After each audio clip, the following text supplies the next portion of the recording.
Hello friends, welcome to my YouTube channel IES-GATEWiz। इस video में bureau of Indian standards के IS 875 part 2 के provisions को detail में डिस्कस करूंगा। ये सीरीज़ का पार्ट 1 वीडियो है। बेसिकली मैं जो पार्ट 2 है IS 875 का, उसको 3 पार्ट्स में कंप्लीट करूंगा।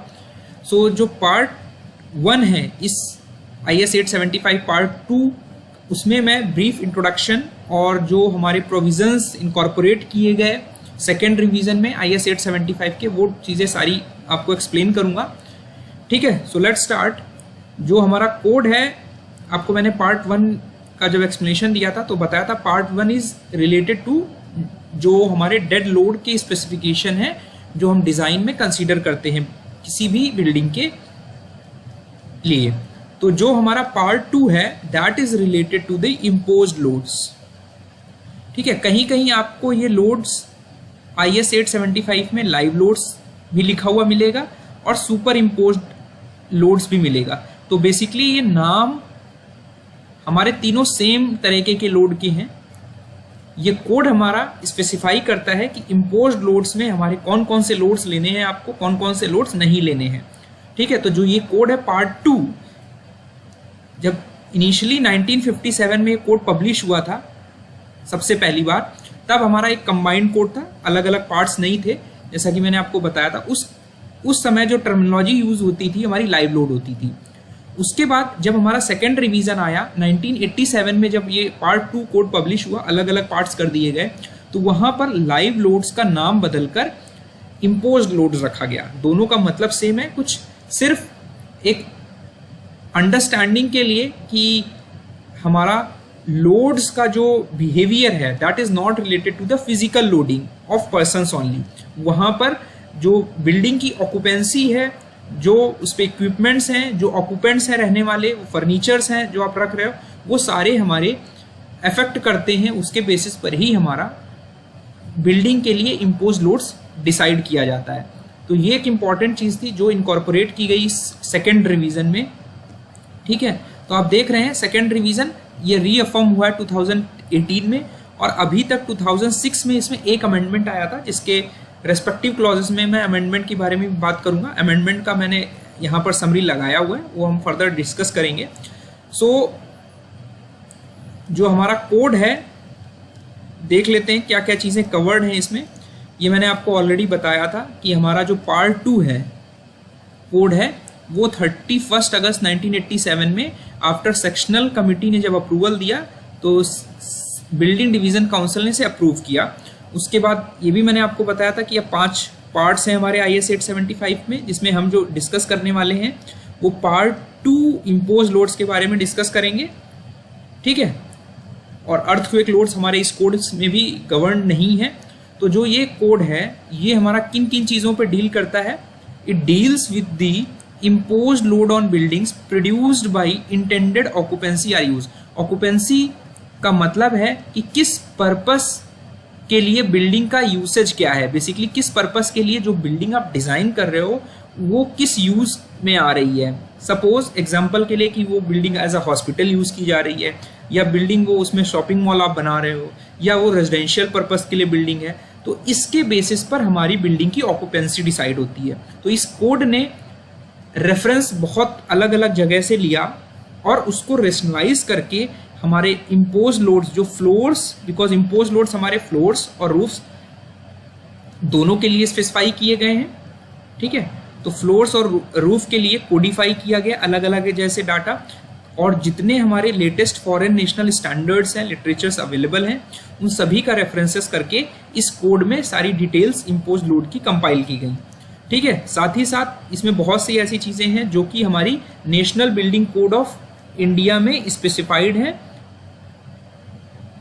ठीक है, अब यहाँ पर आइटम ए देखते हैं। This is very important for you कि the use of term live load has been modified to impose load to cover not only the physical contribution of purpose. पहले ये समझा जाता था कि लाइव लोड का मतलब ये है कि जो आपका पर्सन्स मूव कर रहे हैं बिल्डिंग के अंदर, उसकी वजह से जो फिजिकल कंट्रीब्यूशन यानी फिजिकल लोड्स आ रहे हैं बिल्डिंग पे, वही हमारे लाइव लोड्स में आएंगे। तो इस चीज़ को कंफ्यूजन दूर करने के लिए कोड ने क्या किया, जब पार्ट 2 1987 में रिवाइज किया, सेकेंड रिवीजन आया, तो उन्होंने इस लाइव लोड टर्मिनोलॉजी को इम्पोज लोड से कन्वर्ट कर दिया ताकि कंफ्यूजन ना हो। और इट विल इंडिकेट, इम्पोज मतलब जो भी चीज़ें स्ट्रक्चर पे इम्पोज की जा रही हैं, जो कि हमारी डिपेंड कर रही हैं कि किस टाइप की ऑक्यूपेंसी है हमारी। अगर हॉस्पिटल होगा किसी बिल्डिंग में तो वहाँ पे ऑक्यूपेंसी का पैटर्न अलग होगा। आपकी रेजिडेंशियल बिल्डिंग होगी जहाँ पे लोग रह रहे हैं, उसका यूसेज अलग होगा, तो उसके हिसाब से लोड्स हमारे अलग अलग होंगे। आपका फर्नीचर का लोड, आपके इक्विपमेंट्स का load, which are part of character are occupancy. थोड़ा सा ये देख लेते हैं कि हमारा जो लाइव लोड्स हैं उनको हम डिफाइन कैसे कर सकते हैं कि वो लोड्स जो अपनी पोजीशन या मैग्नीट्यूड दोनों ही चेंज करें टाइम के साथ, वो हमारे लाइव लोड्स कहलाते हैं, जिनको हम इम्पोज लोड भी बोल सकते हैं, सुपर इम्पोज भी लोड बोल सकते हैं। तो यहाँ पर मैंने आपको एक बिल्डिंग अंडरस्टैंडिंग के लिए दिखाया हुआ है। यहाँ पर आप देख पा रहे हैं कि this is furniture, these are the persons, ठीक है। और एक ये रेजिडेंशियल बिल्डिंग अगर अज्यूम करें तो वहाँ पे जो ऑक्यूपेंट्स हैं, जो मूवेबल फर्नीचर्स हैं, फिक्सचर्स हैं, they are classified under the live loads.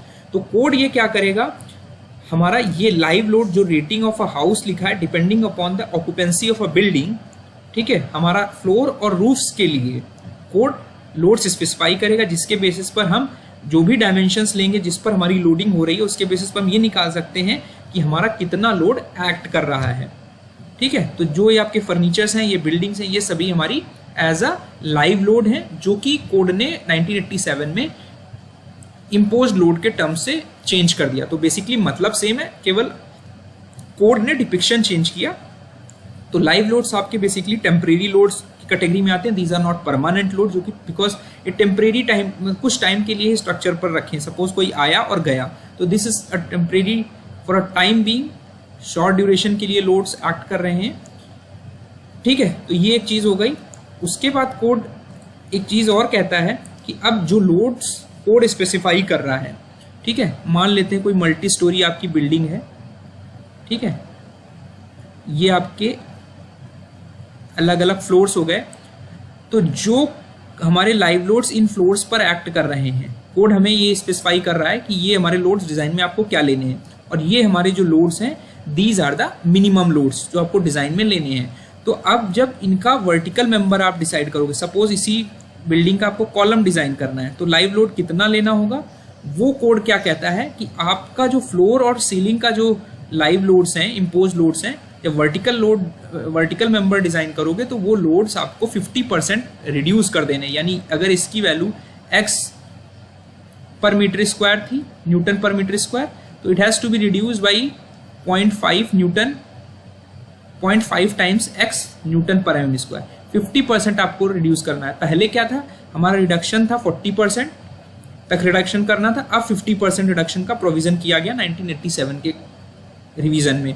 तो reduction of impose loads for design of vertical supporting members, यानी ये हमारे कॉलम्स हो गए, they has been further increased for from 40 to 50। ये बेस्ड ऑन दी जो एक्सपेरिमेंट्स और बहुत सारी लिटरेचर का रेफर करके ये 40 से 50% बढ़ाया। तो ये एग्जाम पॉइंट ऑफ व्यू से इंपॉर्टेंट है कि आपको अगर वर्टिकल सपोर्टिंग मेंबर आपको डिज़ाइन करने किसी मल्टी स्टोरी बिल्डिंग में, तो आपको 50% जो फ्लोर के लिए हमारा कोड ने स्पेसिफाई किए हैं लोड्स, इम्पोज लोड, वो आपको 50% रिड्यूस कर देने हैं, ठीक है। Provision has been included for sign posting of loads on floors in view of different loadings specified in different occupancies, because occupancies के हिसाब से हमारी लोडिंग चेंज हो रही है। यानी हमारी अलग अलग बिल्डिंग्स के लिए डिपेंडिंग अपॉन कि किस यूज़ के लिए वो बिल्डिंग बनाई गई है, उसके अकॉर्डिंग हमारे कोड्स ने स्पेसिफाई किया है, और हमारी साइन पोस्टिंग ऑफ लोड्स का प्रोविज़न रखा गया है, ठीक है। उसके बाद कोड ये कहता है कि जो पैरापेट्स पे लोड है, इम्पोज लोड्स हैं, बेसिकली पैरापेट पे जो इम्पोज लोड आ रहा है और बलुस्ट्रेड पर इम्पोज लोड आ रहा है, वो रिवाइज किया गया इस कोड में with effect taken both in horizontal and vertical direction. तो बलुस्ट्रेड्स क्या होते हैं, बेसिकली आपने देखा होगा कि हमारी सीढ़ियों या हमारे घरों में कुछ इस तरह के स्ट्रक्चरल मेंबर्स होते हैं, दीज आर बलुस्ट्रेड्स। तो इन पे हॉरिजॉन्टल डायरेक्शन और वर्टिकल डायरेक्शन से जो इम्पोज लोड आ रहा है, वो लोड हमारे कोड ने इसमें रिवाइज किया गया है इस कोड में। फिर नेक्स्ट आइटम है, कोड ये कहता है कि जब आप ड्वेलिंग यूनिट्स डिज़ाइन कर रहे हो, ड्वेलिंग यूनिट्स का मतलब ये हो गया कि which are used for residential purpose. कोई भी स्ट्रक्चरल यूनिट जो कि रेजिडेंशियल पर्पस के लिए यूज की जा रही है, अगर जब आप उसकी डिजाइन कर रहे हो in accordance with clause 1 IS 4x8 IS 888, तो उस समय हमें इम्पोज लोड लेना है 1.5 किलो न्यूटन पर मीटर स्क्वायर इज अलाउड। तो ये आप ध्यान रख सकते हैं कि ड्वेलिंग यूनिट्स के लिए जब आप IS 888 से डिजाइन कर रहे हैं तो इम्पोज लोड आप 1.5 किलो न्यूटन पर मीटर स्क्वायर तक अलाउड है। जो भी हम बिल्डिंग्स या स्ट्रक्चरल सिस्टम डिजाइन कर रहे हैं उसकी स्ट्रक्चरल इंटीग्रिटी बनी रहे और किसी भी स्टेज में हमारा जो फेलियर हो वो सडन ना हो, there should be only progressive collapse. ठीक है, तो ये तो हमारा नॉर्मल है चीज़ें हैं। उसके बाद एक कोड और ये बोलता है कि जो भी कोड में ये स्टैंडर्ड्स दिए गए हैं वो सिर्फ इंडिया के कोडिफाइड डाटा नहीं है, वो बहुत सारे अलग अलग कंट्रीज़ में हमारे डाटा को स्टडी किया गया।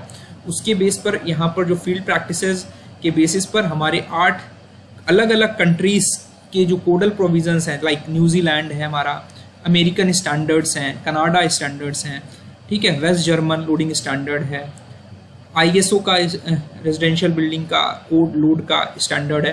तो 8 अलग अलग जगहों के कोडल प्रोविजंस को यहाँ पर कोडिफाई किया गया है based on the field practices. ठीक है, उसके बाद आते हैं कोड ये कहता है कि जो यहाँ पर इस IS 875 के किसी भी पार्ट में लोड्स दिए हुए हैं वो हमारे मिनिमम लोड्स हैं जो कि आपको स्ट्रक्चरल सेफ्टी पर्पस से आपको डिज़ाइन कंसिडरेशंस में लेने हैं। ठीक है, तो these are the minimum loads. आपको कंफ्यूज नहीं होना, ऐसा नहीं आप समझें कि ये मैक्सिमम लोड्स हैं, these are the minimum loads जो आपको डिज़ाइन कंसिडरेशन में लेने हैं for the structural safety of buildings. ठीक है, बिकॉज जो भी हम स्ट्रक्चरल डिज़ाइन करने वाले हैं इन लोड्स को लेके, तो we have to ensure structural safety. अब आते हैं, अब ये आपको पता होना चाहिए कि इस IS 875 Part-2 के कोड में Part-2 कोड में हमारे कौन से प्रोविजंस इंक्लूडेड नहीं हैं। तो ये इंपॉर्टेंट चीज़ है कि जिस भी बिल्डिंग में हमारे स्पेशल केस ऑफ वाइब्रेशंस हैं, जहाँ पर हमारी मूविंग मशीनरी लगी हुई है, जहाँ पर हैवी एक्सेलरेशंस प्रोड्यूस हो रहे हैं बिल्डिंग में क्रेन और हाई हॉइस्ट की वजह से, जहाँ पे बेसिकली आप गैंट्री गर्डर वगैरह लगाते हैं इंडस्ट्रियल वर्कशॉप्स में, तो वहाँ पर ये कोड के प्रोविजंस हमारे एप्लीकेबल नहीं है, ये कवर नहीं करता ये कोड वो प्रोविजंस। तो आप इन प्रोविजंस को ऐसी लोकेशंस पर नहीं यूज़ कर सकते जहाँ पर इंसिडेंटल लोड्स हों ड्यू टू वाइब्रेशंस, जो कि स्पेशली हैवी एक्सेलरेशन और मूविंग मशीनरी से कंसर्न हो। आप वाइब्रेशन और इम्पैक्ट की वजह से लोड दिए हैं कोड में, लेकिन special cases of vibration consider नहीं करता है कोड। उसके बाद इम्पोज लोड में क्या क्या चीज़ें आती हैं, कौन कौन से लोड्स आपको इम्पोज लोड की कैटेगरी में डालने हैं, तो ये इंपॉर्टेंट चीज़ है। ये आपके किसी भी एग्जाम में या इंटरव्यू में पूछा जा सकता है कि आपके जो विंड लोड्स हैं, आपके सिस्मिक लोड्स हैं, आपके स्नो लोड्स हैं, या अदर लोड जो कि टेम्परेचर चेंजेस, क्रीप या श्रिंकेज की वजह से हो रहे हैं, डिफरेंशियल सेटलमेंट की वजह से हो रहे हैं, ये लोड्स आपको इम्पोज लोड में कंसीडर नहीं करने हैं। ध्यान रखना है, आपको केवल वही लोड्स कंसीडर करना है which are based on the occupancy use of a building, जिसमें आपका कंसंट्रेटेड लोड्स होंगे, डिस्ट्रीब्यूटेड लोड्स होंगे, loads due to impact and vibration भी होगा। और एक इंपॉर्टेंट चीज़ है जो डस्ट लोड है, आपकी बिल्डिंग में over a period of time dust जमा होती रहती है, तो वो उसकी वजह से जो लोड आ रहा है वो भी आपका इम्पोज लोड है स्ट्रक्चर पे। ठीक है, जो वेट ऑफ मूवेबल पार्टीशंस हैं वो भी आपका इम्पोज लोड की कैटेगरी में आता है। जो ऑक्यूपेंसी है, ठीक है, हॉस्पिटल्स में जो मूवमेंट्स हो रहे हैं, अगर आप रेजिडेंशियल बिल्डिंग है तो जो बंदे रह रहे हैं उनका जो यूसेज है उसकी वजह से जो लोड्स आ रहे हैं वो सारे हमारे इम्पोज लोड्स में आते हैं। तो आपको ध्यान रखना है ये लोड्स हमारे wind load, seismic load, snow load, और जो टेम्परेचर चेंजेस, क्रीप श्रिंकेज हो रहा है, डिफरेंशियल सेटलमेंट हो रहा है, उसकी वजह से जो लोड्स आ रहे हैं वो हमारे इम्पोज लोड्स की कैटेगरी में नहीं आते हैं। अब आते हैं ऑक्यूपेंसी। ऑक्यूपेंसी का मतलब है कि सिंपली आप इस तरह समझिए कि किसी बिल्डिंग को आप कैसे यूज़ कर रहे हो, कैसे वो ऑक्यूपाई हो रही, किस पर्पस के लिए वो ऑक्यूपाई की जा रही, उसके बेस पे कोड हमारा कहता है कि आप उनको 8 कैटेगरीज में डिवाइड कर दीजिए। उसके ही हिसाब से हमारे इम्पोज लोड्स की वैल्यूज कोड ने कोडिफाई की हैं IS 875 Part-2 में। तो सबसे पहला जो ऑक्यूपेंसी के बेस पे जो क्लासिफिकेशन है, ये आपको ध्यान रखना है। IS 875 Part-2 में 8 ऑक्यूपेंसी क्लासेस हैं। बेसिकली 8 तरह की बिल्डिंग्स हैं जो अलग अलग पर्पस के लिए यूज़ की जाती हैं। तो आपको ध्यान रखना है, असेंबली बिल्डिंग्स वो बिल्डिंग्स हैं जहाँ पर आपके ग्रुप्स ऑफ पीपल इकट्ठा हो रहे हैं एक जगह, कुछ रिलीजियस एक्टिविटी के लिए, सोशल रिक्रिएशन वर्क के लिए, जैसे कि एग्जांपल थिएटर्स, जहाँ आप मूवी देखने जाते हो वो आपकी असेंबली बिल्डिंग्स में आती है। असेंबली हॉल, सिटी हॉल्स, ये सारी आपकी असेंबली बिल्डिंग्स हैं। तो इनका जो यूसेज पैटर्न है, उनके लिए जो लोडिंग कंडीशन है वो अलग होगी, ठीक है। तो dance halls, club rooms, passenger, जहाँ पे रिक्रिएशनल एक्टिविटीज मास में आप इकट्ठा होकर कर रहे हो। बिजनेस बिल्डिंग्स वो बिल्डिंग्स हैं जो कि आपके किसी भी बिजनेस के ट्रांजैक्शन के लिए बनाई गई हैं, लाइक ऑफिसेज हो गए, जो बैंक्स हो गए, कोर्ट हाउसेज हो गए, लाइब्रेरीज हो गए, वो इस क्लासेस में डील होती हैं। जो ऑफिस बिल्डिंग्स हो गई वो बिल्डिंग्स हैं जिसमें आप ऑफिस पर्पसेस, जो administration purposes, clerical work, handling money, calculating machines, clerical book, ये सारी चीज़ें जहाँ पर हो रही हैं वो आपके ऑफिस बिल्डिंग्स हैं। एजुकेशनल बिल्डिंग्स में हमारी, जहाँ पर आप एजुकेशनल पर्पस के लिए अपनी बिल्डिंग कंस्ट्रक्ट की, like schools, colleges, day care purposes involving assembly of instruction, education और रिक्रिएशन। उसके बाद आता है आपका इंडस्ट्रियल बिल्डिंग्स। इंडस्ट्रियल बिल्डिंग्स हमारी वो बिल्डिंग्स हैं जो कि इंडस्ट्रियल वर्क्स के लिए आपने किसी भी प्रोडक्ट या मटेरियल की मैन्युफैक्चरिंग के लिए आपने इंस्टॉल की हैं, फैब्रिकेट की हैं, जहाँ पर आपके प्लांट्स हो सकते हैं, पावर प्लांट्स हो सकते हैं, रिफाइनरीज हो सकती हैं, मिल्स, डेयरीज हो सकती हैं, फैक्ट्रीज होती हैं, वर्कशॉप्स होती हैं। इंस्टीट्यूशनल बिल्डिंग्स मैं आपको इसलिए बता रहा हूँ, ये आप में एग्जाम में पूछा जा सकता है, तो आप ध्यान रखिए कौन कौन सी बिल्डिंग किस पर्पस के लिए यूज़ हो सकती है। इंस्टीट्यूशनल बिल्डिंग्स बेसिकली वो बिल्डिंग्स हैं जो मेडिकल पर्पस के लिए यूज़ की जाती हैं, जहाँ पर आपका मेडिकल ट्रीटमेंट होगा, like hospitals, sanatoria, custodial institutions और penal institution like jails, prison and reformatories, ठीक है। तो आप ध्यान रखिए इंस्टीट्यूशनल बिल्डिंग्स में आपके मेडिकल ट्रीटमेंट भी हो रहा है और साथ में आपका पैनल इंस्टीट्यूशंस हैं। पैनल इंस्टीट्यूशंस का मतलब है जहाँ पे आपको पेनल्टी दी गई, आपको सज़ा दी गई है, जेल हो गई आपकी, रिफॉर्मिटीज़ हो गई, प्रिजन हो गए, डिटेंशन सेंटर्स हो गए। उसके बाद एक इंपॉर्टेंट कैटेगरी है बिल्डिंग की जो आपको पता होना चाहिए, that is mercantile buildings. Mercantile buildings वो बिल्डिंग है जहाँ पे आप शॉप्स, जो आपके बिल्डिंग आपने देखी होगी जो जनरली जिसमें डिफरेंट शॉप्स होंगी, स्टोर्स होंगी, मार्केट्स होंगी उसी बिल्डिंग के अंदर, तो रिटेल सेल भी हो सकती है, होल सेल भी हो सकती है। तो ऐसी बिल्डिंग्स हमारी जो है वो मर्सेंटाइल बिल्डिंग्स कहलाती हैं। रेजिडेंशियल बिल्डिंग आपको पता है, these are called dwelling units also, जो कि हमारे रहने के पर्पस से यूज की जा रही हैं, ठीक है। तो residential building these shall include any which sleeping accommodation is provided for normal resident, जहाँ पर सोने का अरेंजमेंट बेसिकली हो, normal residential purposes with are without cooking या डाइनिंग फैसिलिटी।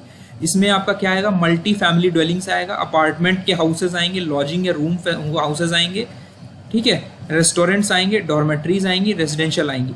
अब देखिए रेजिडेंशियल बिल्डिंग्स के अंदर ही हमारा ड्वेलिंग्स आ रहा है, जो ड्वेलिंग्स क्लासिफिकेशन है that is under the residential purpose. बस डिफरेंस ये है कि these shall include any building occupied by member of single multi family units with independent cooking facility. ये इंपॉर्टेंट चीज़ है, यहाँ पर जो कुकिंग फैसिलिटी है वो इंडिपेंडेंट है, और बेसिकली जो हमारे फ्लैट्स होते हैं वहाँ पे ये इस तरह की फैसिलिटी रहती है। तो फ्लैट्स जो है they can be treated as dwellings.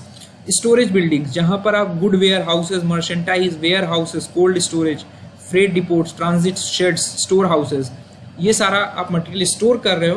तो डिपेंडिंग अपॉन दिस आपके, जब हम नेक्स्ट वीडियो में डिस्कस करेंगे कि हमारा फ्लोर और रूफ्स पे ऑक्यूपेंसी के बेसिस पर हमारे क्या इम्पोज लोड्स कोड ने सजेस्ट किए हैं, और जब हम कोई वर्टिकल मेंबर बिल्डिंग का डिज़ाइन करते हैं तो कैसे उनको उन पे रिडक्शन करते हैं। 50% का रिडक्शन हमने बताया। सो अपना फीडबैक जरूर शेयर करें, कमेंट सेक्शन में अपने डाउट डिस्कस कर सकते हैं। Thank you and all the best.